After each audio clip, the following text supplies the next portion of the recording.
everyone. Thank you all so much for tuning in to our very special digital edition of Comic-Con at Home 2021. I'm Meagan Navarro, lead critic at Bloody Disgusting, and I am really thrilled to be hosting Shudder's panel for Slasher Flesh and Blood, which will be premiering exclusively on Shudder August 12th. Before I introduce you to our panelists, I wanted to show you an official trailer for Slasher Flesh and Blood. Why are we all spending a long weekend together when we all hate each other so much? We don't hate each other, it's just... sometimes families get complicated.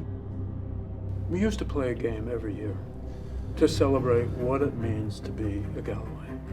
I've decided to revive our competition one final time. Each one of you will be knocked out one by one. What are we playing for? My entire fortune.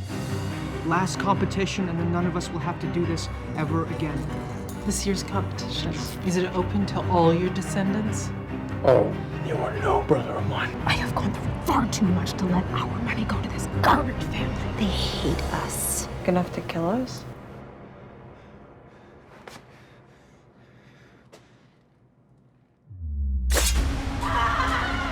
What happened? David, we were attacked. This was not a part of Spencer's plan. We need to get the hell off the island. He lost. I was dead. Maybe he or she isn't an outsider. Who are you? I'm not scared of you. You should be! Of course they're the killers. Everyone can see it. The whole family is after us. They all hate you. They all know that you'd stop at nothing to win.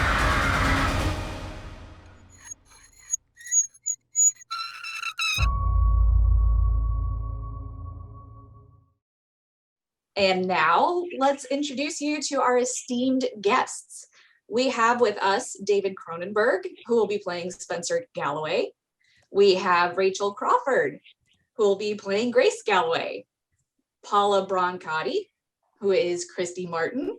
We have our creator and executive producer, Aaron Martin, with us. And we also have showrunner and executive producer, Ian Carpenter. Aaron, I wanted to start off by, can you walk us through what we can expect? What makes Flesh and Blood different? And how bloody do things get? Because it looks pretty gnarly. We just like to up the blood every season, and there are some kills this season that I had to look away from. They're just revolting in a great way. So this season's really, I think it's very, very focused on characters that have never been quite so intertwined as they are in this season. It's one family, the people that surround that family, and like any family, they love each other, they hate each other, but in this case, they get to kill each other. Now, you said you couldn't even look at some of the deaths. Who's responsible for coming up with creative kills? Ian and I spent last summer during the pandemic on his front porch, safely social distancing and coming up with ways to kill people. It was a very fun, weird summer. Ian, you were there with me. Yeah. No, there's a lot of I've always wanted to, which is very strange when you're walking on the street and going to get a coffee and someone walks by, like, I've always wanted to pop someone's head with a sledgehammer, say, from last season. And, someone walks by going like, what? And so we're just constantly looking for new things to do to bodies and new ways to hate people and express that. So yeah, you're pushing each other. And often you're going like, oh, we can't do that. And then you're like, oh, well, we have to do that. Yeah. And there's a lot of that this season. Speaking of the pandemic and collaborating, this is for Ian, what makes now the best time to tell this particular story with this particular family?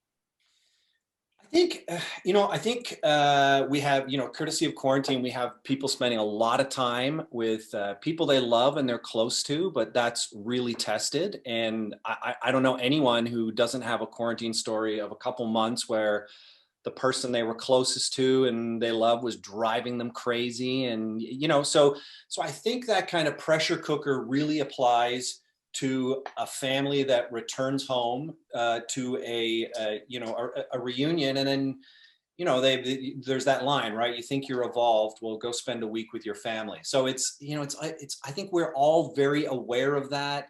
And we're living in polar times where different points of view on the political spectrum or anything else has become sort of really inflamed. So it just feels very right for what we're talking about here. For David, as the Galloway family patriarch, your character is very pivotal in many ways to this, to Flesh and Blood. What drew you to the character, and can you talk a little bit about what we can expect? Well, I don't know what any of these guys are talking about. I approached it as being kind of King Lear, you know, Shakespeare's King Lear, and with a great tragic central character played by me. First time I've ever been offered a role like that. Actually, I tend to play, you know, dispassionate scientists and doctors and so on. In Viggo Mortensen's film, I was a proctologist, actually. I guess that was the height or maybe the depth of my, you know, acting career.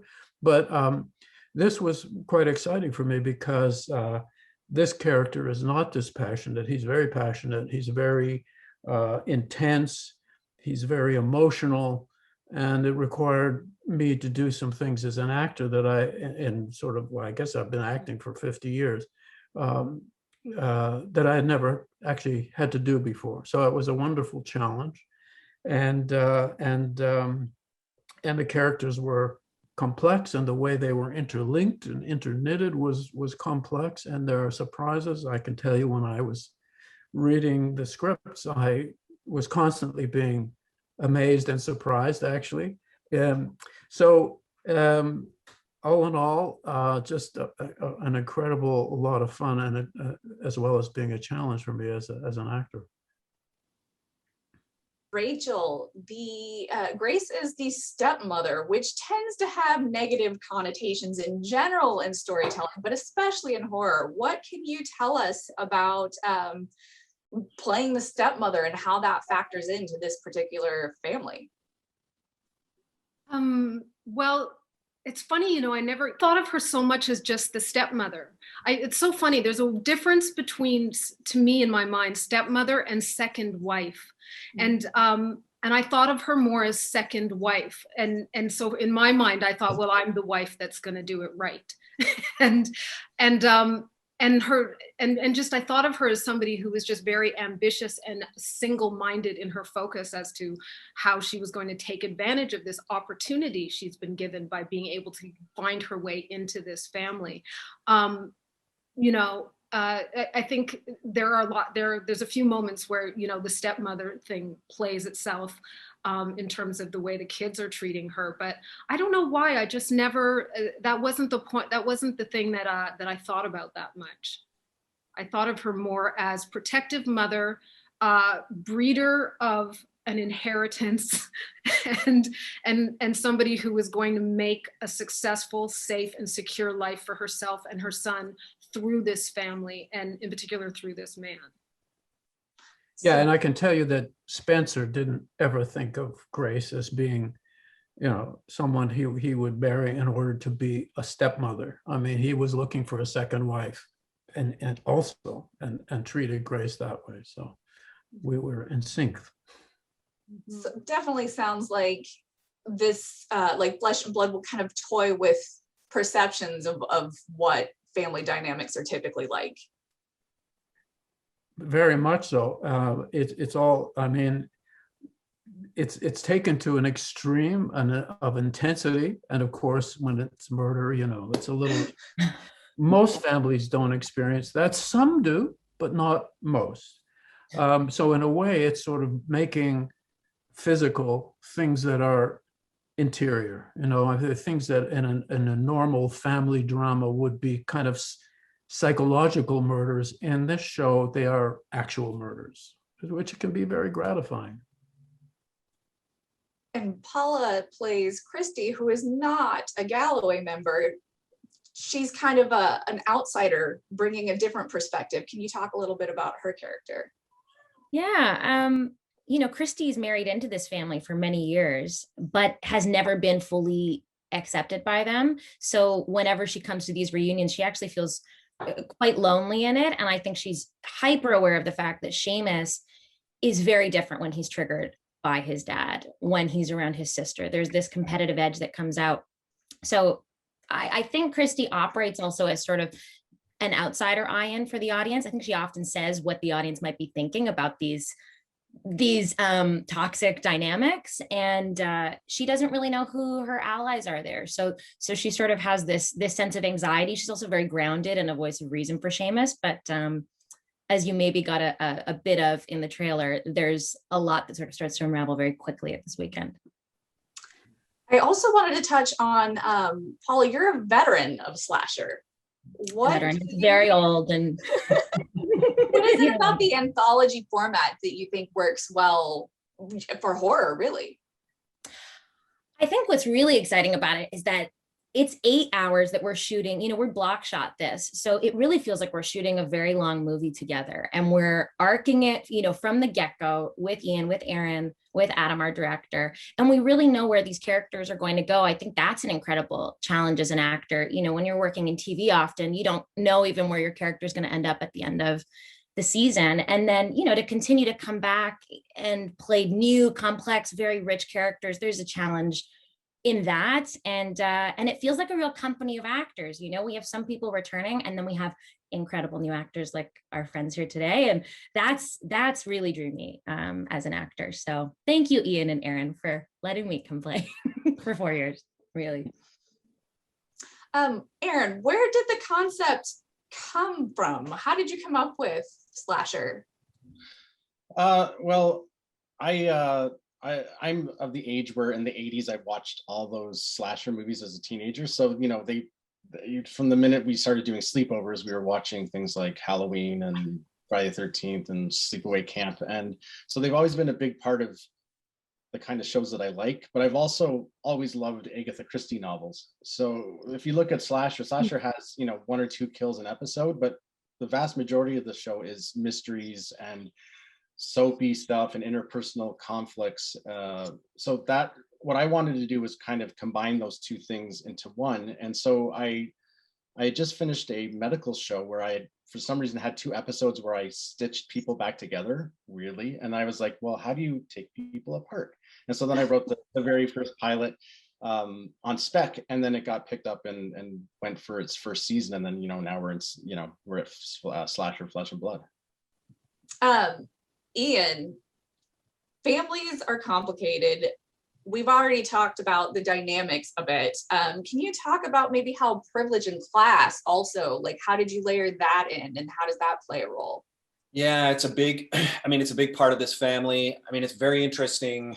I mean, there's so many layers to it. I mean, it's very interesting when you have such a sort of a father that has a sort of stern set of rules that he applies to his kids, but the kids have, you know, a silver spoon in their mouths, and they have everything possible available to them. And that's something that Spencer's definitely thinking about and sort of figuring out how he can best, you know, train and evolve those kids. But then there's layers going on in the family at the same time, because there are people that are now married into the family that used to work for the family.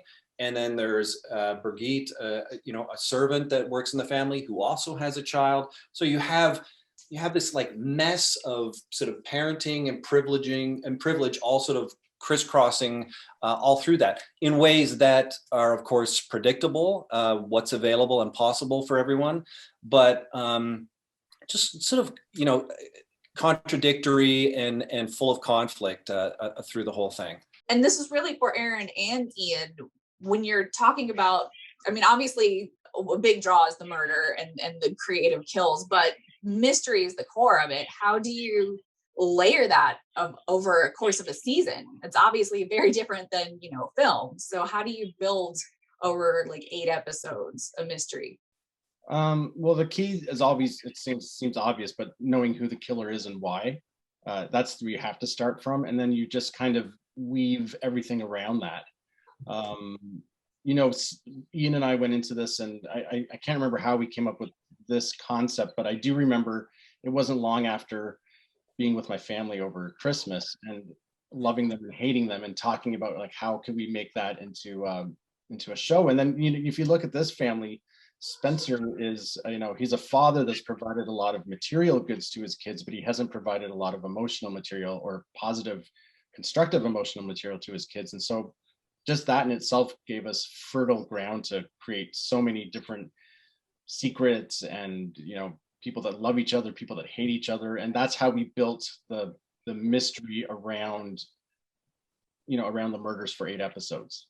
It is amazing too when you're sort of laying all of that out, especially too as we're sending scripts back and forth to each other, you know, how much you're discovering surprises as you go along and things that you thought and things that you built, and then you're typing something in and sending it to the other writer and going, oh, wait till they see this. You know, you're just discovering.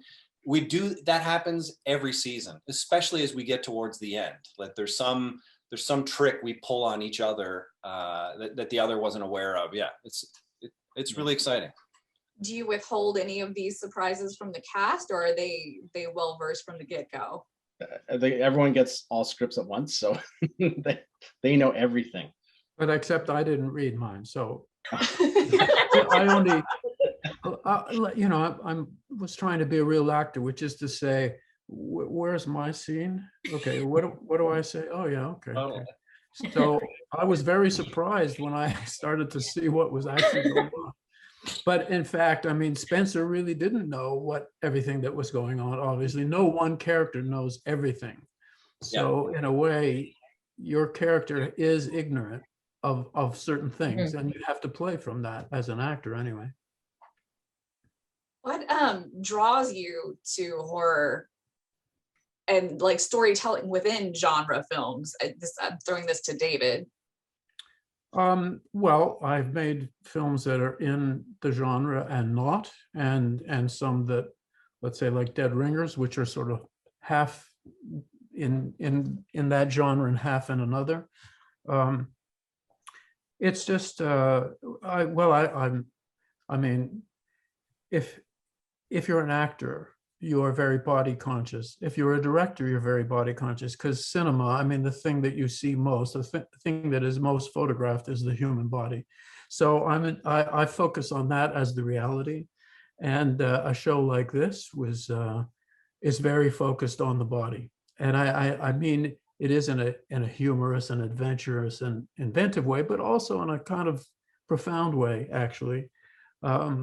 We really, you know, for me, philosophically, we are our bodies. And so I think for me, that's the basis, because horror really goes to the heart of that.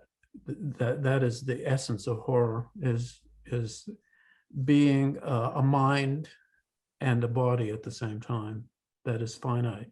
So that's kind of it for me. Deep philosophy is what I'm saying, existentialist. I love that. Rachel, are you drawn to character first or story? Like what was your kind of inspiration and what drew you to Grace? Well, I'm so grateful I didn't have to choose between those two things with this at all, because it was character and story. And for me, I'm so grateful that I got the opportunity to do this. I was well aware every day that I showed up at set that I was doing something today that probably no one will ever let me do again. And, just because of this and just because of my age and just because of whatever, but I was so thrilled and excited to be doing these things that I've literally never done before. And I've been acting a long time, and to be able to explore it, but also that the character and the writing and the scenes and the relationships were really well fleshed out. So even though it's, in horror, it seems like it's, it could be seen as unrealistic. As an actor, we didn't have to work that hard to reach for those things, because the relationships were so connected and grounded and the characters were so fleshed out. I mean, and I loved watching and got to watch a couple of the episodes, which I just am still like bouncing off of the ceiling about, because they're so great. and just watching how everything becomes revealed and the characters become revealed, it was such an extraordinary thing to be a part of. Usually when you're in an ensemble cast, it's very clear that, you know, some people are going to be hearing more from this person, a little bit less from this person, and, you know, but on this, it really, everybody gets their time, everybody's story gets told, and it's all just interwoven beautifully together, and yeah, and I didn't have to make a bunch of stuff up for my own self. It was all there on the page. It was there on the page, and I got to just show up and play it, and it was extraordinary. On that same note, for Aaron and Ian, she's mentioned giving ample time to all characters. How is it juggling all of those characters? You know, I started on Degrassi. Like, that was the first show that I worked on. I developed it and did the first 4 seasons, and Degrassi had 30 characters or something like that. Paula was on Degrassi later, after my time. So I'm kind of used to juggling characters and making sure that characters get their full due. And it's just it's just kind of what I like doing as a writer. It's what I still do as a writer on other shows. So for me, that's never been a problem. For me, it's always the hardest part for me on the show is always the mystery, because it's not, I'm not a natural mystery writer. It's fun. So that's the challenge for me. But, you know, giving everybody their due and giving them meaty, soapy scenes is kind of what I love doing. As Paula knows, he's suffered this through other series with me. Absolutely. You love a soap. We love a soap. Well, no, and Aaron, what you were saying, I just wanted to add that I think we care about everybody in the show, like to what Rachel was saying as well. There isn't anyone that feels disposed of in any way. Like, you really grow to, first of all, care about every death, and really feel like, you know, you have a sense of why these people are the way they are.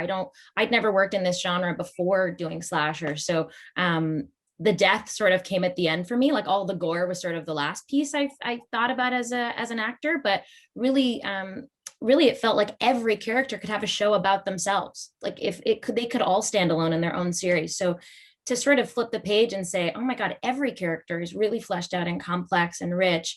And certainly, like, you know, all of the women, I feel, are not there in any kind of device sort of way. Like, they have their own story and they're not an appendage to any of the guys. And that was certainly very exciting to me. And I think that is really a testament to what Aaron and Ian are doing with this genre and with this show. I think I'm surprised people aren't talking about this much, that at least that I'm aware of in horror, but I think this is like the beginning of a little bit of a shift. Because you get to spend so much time with these characters, they become that much more real, and you end up caring about them that much more. And so, to me, the deaths on a horror TV show are just so much more painful. I see it with the fans, the degree to which they grieve what's happening. They sign up for it, but we're telling a new type of horror story as a result of getting that kind of duration with everyone. I agree. I was actually. There was a time when I thought I wouldn't make any more movies, but then I was the whole streaming thing, even before the pandemic, was really quite a revelation. You know, the idea that you could have an 8-hour movie, for example, or a 10-hour movie, really changes everything. I mean, because in a way, a normal movie under 2 hours is really like a short story, or at best a novella. But with 8 hours, 10 hours, that is a novel, you know, that you can really get into complexity, into shadings and everything else. And I think that's exactly what this show demonstrates, compared with, let's say, a slasher movie of the traditional type. Does that room to breathe, like 8 episodes gives plenty of room for character development, because when it starts, this is a family that is showing their privilege on their sleeves. There's a lot of tension. They're not necessarily instantly relatable or engage. You know, it's hard to find a rooting interest immediately, but I assume you're building these characters over 8 episodes. That's where you start to care and see the human element of them. Yeah, well, you actually see some of their past. You know, almost every character, you're actually getting a glimpse into their past and how they got to where they are in the present in the series. And that's, with that many characters, that's actually tricky to do. It would be almost impossible to do in a movie, but it's very possible in an 8-hour series. For me, that was a revelation. Actually, it's quite exciting to begin to feel that as a filmmaker. And I think also, like, yes, they're a privileged, rich family, but their pain, I'm hoping, is universal, because, you know, everyone's had a father who they feel doesn't love them, or at some point, you know, like, there's all the emotions that this family are going through are emotions that every family goes through, no matter what their socioeconomic status might be. I'm surprised at how much, you know, there's characters that for whatever reason do just horrible things in here, and you judge the hell out of them, and then 2 episodes later, sort of as David is saying, you see their backstory and you just, like, your heart's breaking for them, you know. It's yeah, we're just so lucky we have that landscape to do all of that stuff. Paula, I wanted you to address, like, what it's like to build these characters over 8 episodes and kind of show new layers as it progresses, or even, like David was saying, their past.